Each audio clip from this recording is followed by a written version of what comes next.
Hi friends, Angela here. Today we're going to talk about Peperomia plants and some tips and tricks that I've learned about how to care for these beautiful babies, and then also mainly propagation techniques. Okay, here we go. Okay, so I have to let you guys know, this is like the 6th time that I've tried filming. I'm home for lunch today and Dan is out fishing, and so the dogs have been in the house all day and it's been quiet. And so they're like super excited to see me and they're kind of loud and noisy. Also, there's a really bad echo in here, so I hope it's okay. I'm in the addition, we have the tile down, but no furniture or carpet, so it's very like echoey. So I hope you can hear me okay. Anyways, I'm really excited. One of you awesome people who watches my videos has asked for a video on propagation techniques for peperomias. And I just love it when you guys interact with me. So comment below on anything that you have to say and interact with me, because that's the whole reason I'm doing this, so that we can build this plant community and learn from each other. So, like I said, these peperomias are like so adorably cute. Look at how great they are. You can't really see on the camera how precious this one is. This is a silver frost, and the leaves literally like sparkle like little diamonds. They're so gorgeous. And then this is like a Caperata. You guys know I'm so bad with names. But I think that's how you say this one. It's dark purplish almost. And the stems are kind of pinky purple. I got both plants for $15.99, so a little on the higher end, but they're well established. There are actually 5 plants, individual plants in this bunch, and that's why it's like so thick and lush. I never even counted to see how many were in here. Oh my gosh, I take it back. This was $5.99, guys. So this is like a much larger pot. You can see the difference in pot sizes, but the plants are incredibly great.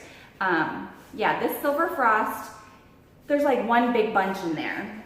Anyways, it's doing so great.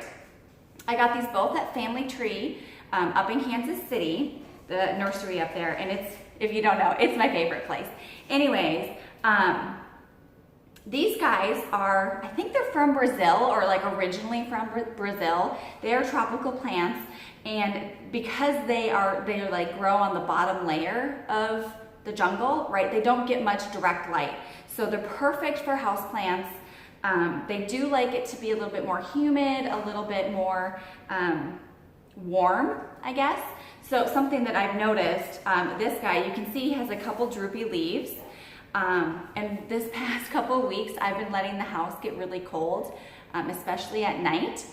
Like down, we're talking like 64, because I've been so hot with all the kids and dogs in bed with me. Anyways, they like it to be a little warmer, and I think I've corrected that with a thermostat, but when it gets dry in the winter, you have to make sure that you either mist or lightly water more frequently, because you don't want, you don't want it to dry out. It's a tropical plant, you have to keep that in mind. But then look at this guy, okay? He has been in the bathroom by the water, right? And humidity from showers and everything all winter, and so much happier. There's even new baby growth. Let's see if you can see any of that in there. Some of the tiny little guys that are coming up. Anyways, so happy and healthy. The soil mixture is like, this one is very heavily peat mossed. I don't even know if that's a word, but there's like regular soil, like houseplant soil, and then peat moss mixed in. So it retains the water very well. I don't have to water too much. I probably let it get about halfway dry, and then I water thoroughly so that the peat moss soaks it up, and then it just takes longer to use it all up, because it's a low light plant, right? With this guy, I've just kept him in the grower's pot. They do like to be, sorry, Steve, come.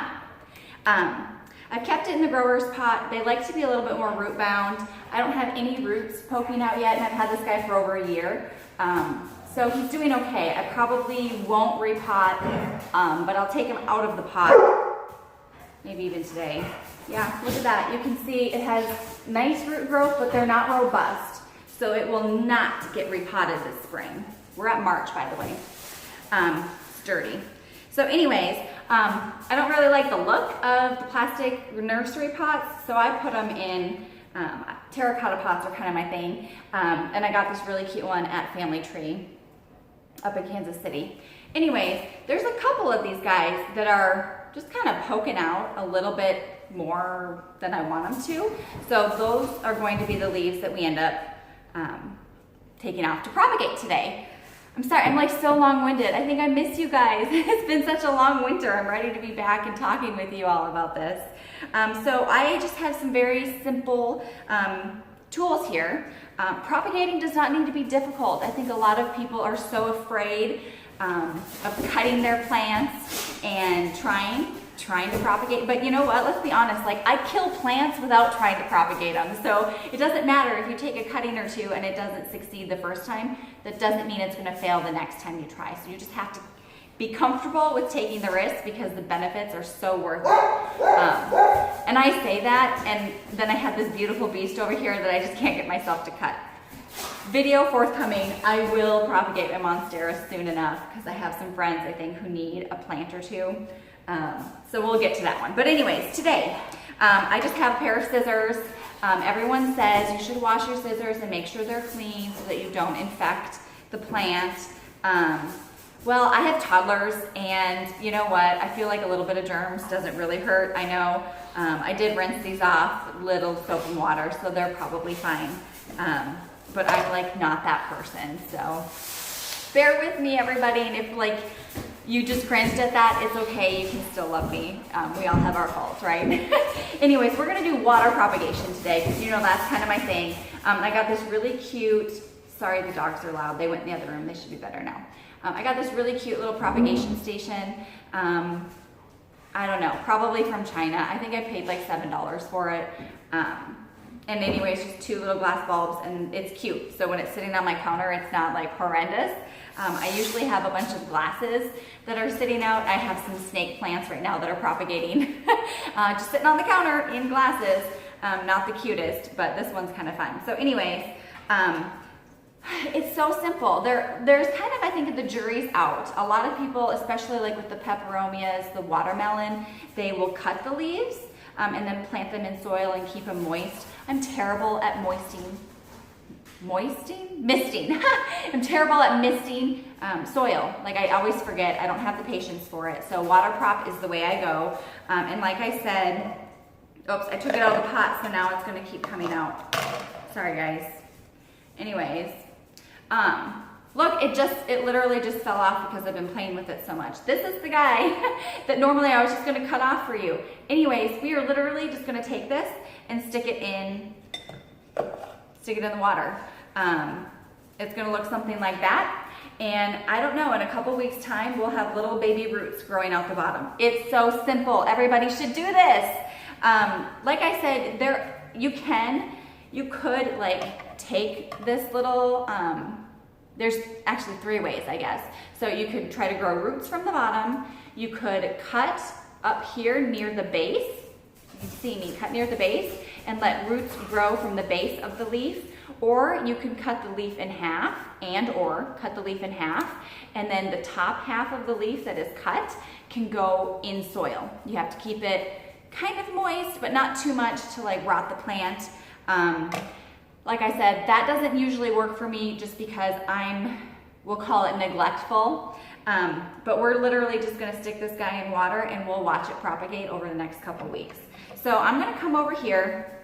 Like I said, these guys that are kind of weepy, I think it's because I let the house get too cold. So we're just gonna kind of leave them there and see what they do. They're probably gonna die off and I'll pull them off, but we definitely don't want to propagate those. This guy over here, the leaf itself is damaged, so I'm gonna cut him off because he's not beautiful. He's kind of stringy in the pot, but once we grow, that's not a clean cut, guys. Excuse me. Once it grows, we'll have roots growing from here, and then little baby peperomias are gonna grow from those roots. So simple. Now with other plants, you have to be mindful. Sometimes you'll want to have them sitting out on the counter when you water propagate. You'll want them sitting on the counter for a day or two. With my sansevierias, I leave them out for 3 days because you really want the bottom to callus to make sure that, I lost my train of thought. You want it to callus so that, because the sansevierias are kind of, you know, I mean, they are thicker stemmed and they'll soak up too much water and then they'll get rotty, you know, mushy and rot. But with these guys, you can just stick them right in the water. If you have a fear, you can leave them out for a little bit before you stick them in. I do also have rooting hormone, which is just a little light powder, and you can dip it in the powder and then put it in the water. I don't think it's necessary. I have used the rooting hormone when I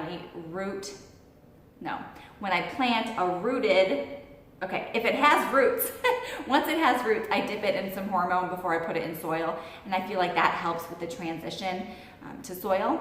But this is all we're gonna do. Like, we're literally just sticking it in water. So let's find a couple more that we can cut off. If you look at the outside here, I think this one's gonna come off.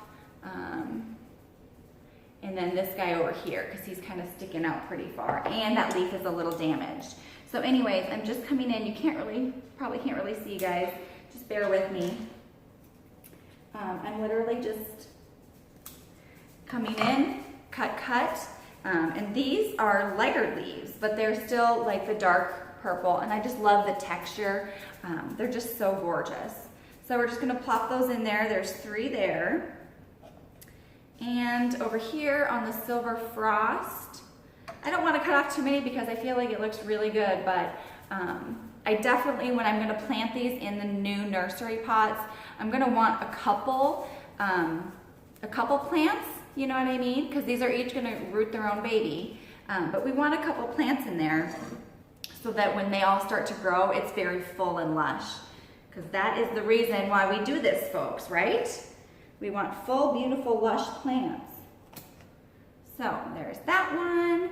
And looking up here at the top, looks like this one, oh, he's so strong though.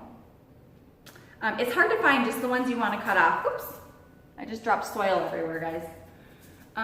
There, this one's damaged. So you know what, that's the one I'm gonna do.